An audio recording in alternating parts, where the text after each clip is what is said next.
Hello, my name is Cathal McCarthy and I am the real independent candidate for the local electoral area of Limerick City West. Some of you may know me from my many years of grassroots community activism, and some of you may know me as a committed nationalist and Republican from my many years of voluntary work with the Irish National Congress. Some of you may know me as a pro-life activist, as I was heavily involved in the campaign to save the eighth. And others might know me from my informative and entertaining YouTube videos. But for those of you that don't know me, for those of you who are sitting there thinking, who is he? Never heard of him. Well then, this is the video for you. So keep watching if you want to know who I am and why I'm standing. My name is Cathal McCarthy. I'm a 54-year-old father of three and I live close to the city centre in the tiny estate of Weston Gardens. I live here with my wife Cindy and our three sons. It has been our family home for the past 23 years. The difficulties we experienced living here and dealing with the council to try and resolve them is the reason that I became a community activist. Over a 6-month period between 2001 and 2002, 3 of our mostly elderly neighbours were forced out of their homes by antisocial and criminal elements from outside of our area. Their homes were looted and burnt out. Our individual efforts to get help from the local authorities, the Gardaí and the council were getting us nowhere, so I formed a residents' association. I naively spent the first 2 years chasing our councillors to help us tackle the real and very frightening safety and security issues we were having, and getting nowhere, until a senior council official pointed out to me that the councillors, our elected representatives, had absolutely no individual power and only had limited collective power by way of a majority vote. This information was a real game changer, as I now knew I had to make my own representations. I spent 16 years battling to save our small estate, and in that time we saw off the Limerick regeneration agencies who sought to demolish our homes. While regeneration was presented by the media and politicians as a solution to improve the areas within their legal remit, the reality was that regeneration would turn out to be little more than a state-sponsored land grab, boarding up and depopulating the areas to clear the land for private developers. Anti-social behaviour was rife. A dedicated Garda service and social regeneration initiatives were promised but never delivered. Our elected councillors voted to buy people's homes out for a pittance as little as €30,000, turning these terrified homeowners into tenants elsewhere in the city. Completely abandoned by our local and national representatives, I appealed to our MEPs for help. And by 2009, with the support of independent MEP Cathal, I successfully petitioned the EU Parliament. I showed the MEPs the truth about what was happening in all 4 Limerick regeneration areas, and the Irish state was found to be in breach of EU community law. The Limerick regeneration agencies were forced to clean up the areas that they were deliberately running down to run people out. During this time I helped to establish Limerick Regeneration Watch, the Moyross Residents Alliance and the Ballinacurra Western Residents Alliance. I produced detailed policy documents advocating for real community participation in the decisions that affect our lives. I helped to organise community gardens and cleanups in an attempt to restore some pride in the communities. The regeneration agencies were shut down in 2012 and the council took over where they left off, producing more plans that went nowhere. Nearly €500 million of taxpayers' money was spent on regeneration since 2007 and very little to show for it. They demolished more houses than they actually built.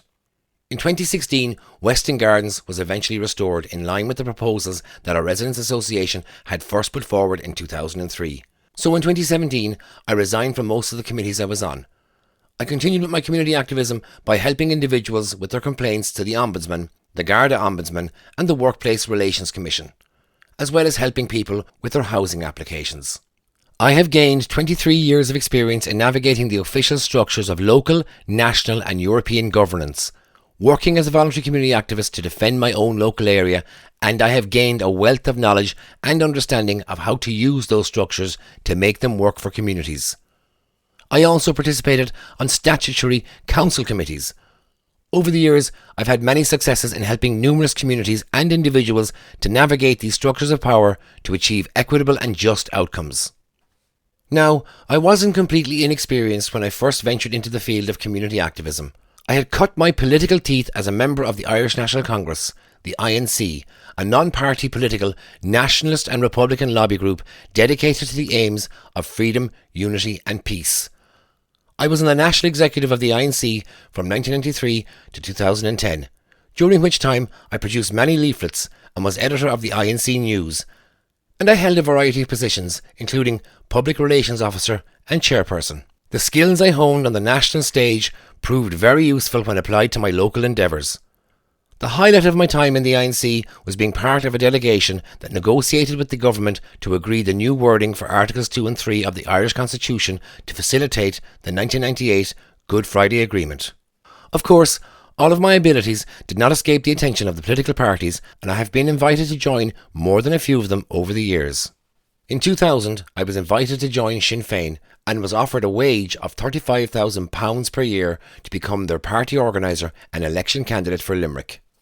In 2007, I was invited to join Fine Gael. I was told that if I joined within the week, that they would co-opt me onto the council if one of their sitting councillors became a senator. In 2008, I was invited to join the Green Party. They had just formed a government with Fianna Fáil the previous year, and their party representative told me that the 3 burnt-out houses in our area would be refurbished and all of our homes would be piloted for a thermal upgrade scheme if I agreed to be their candidate in the 2009 local elections. In 2014, I was invited to be a candidate in the local elections for the Anti-Austerity Alliance. And in 2019, I was invited to be a party organiser and a candidate in the local elections for Ain 2. Notwithstanding some obvious ideological differences, I refused all of these offers because I believe that party politics has corrupted our democracy. Elected public representatives should be accountable to the people that elect them, not their private club. Political parties enforce a whip system to ensure that their elected members toe the line and vote on issues as instructed by their party. The role of councillor is a part-time paid position, and that job, according to our constitution, is to represent local communities and promote the interests of such communities, not their party interest or personal views. As I said earlier, councillors have absolutely no individual power. Most of the day-to-day decisions are made by the unelected council officials. Councillors do have collective power by way of a majority vote. These collective powers include purchasing, selling or disposing of council-owned land and houses, and approving planning permission submitted through Part 8 of the Planning Act. Those powers are most important for local communities, as councillors are voting to decide on items that can impact directly on your area and on your quality of life.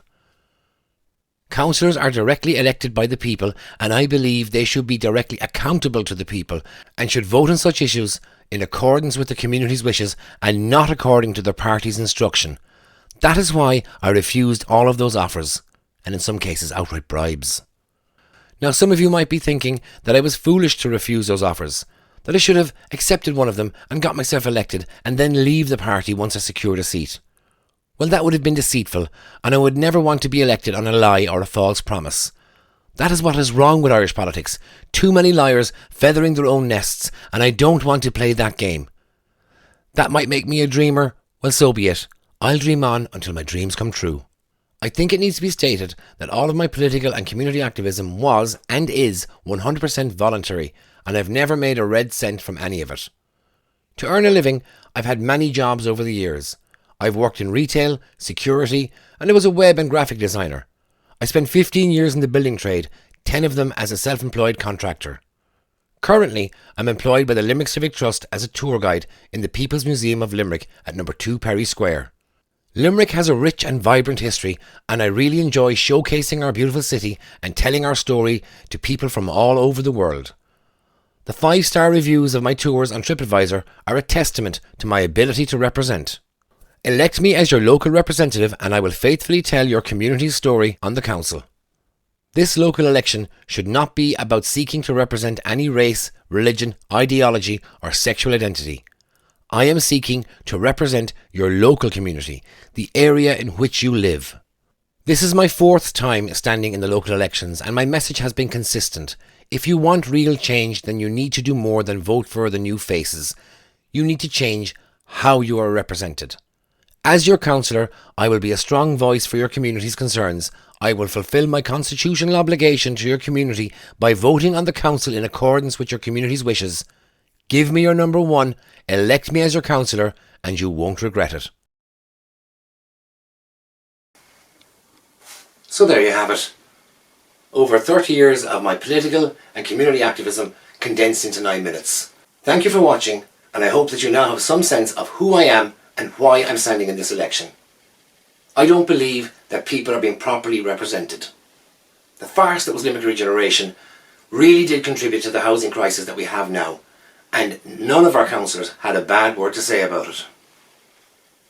Now, as a late entry into this race, I won't have time to be knocking on doors. But my volunteers and I will be delivering my election leaflet into as many homes as possible in Limerick City West. My contact details are on the back if you want to get in touch. Of course, this election is not just about local issues. Ireland is at a crossroads, and the sort of politicians we have been electing are clearly not serving the best interests of the Irish people. Most of them can't even tell you what a woman is. It's an adult human female, in case you didn't know.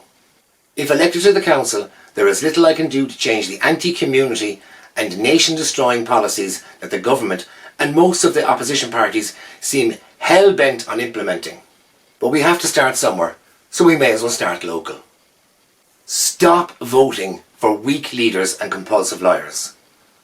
On Friday, June the 7th, vote number one, Cathal McCarthy. Go raibh míle maith agaibh.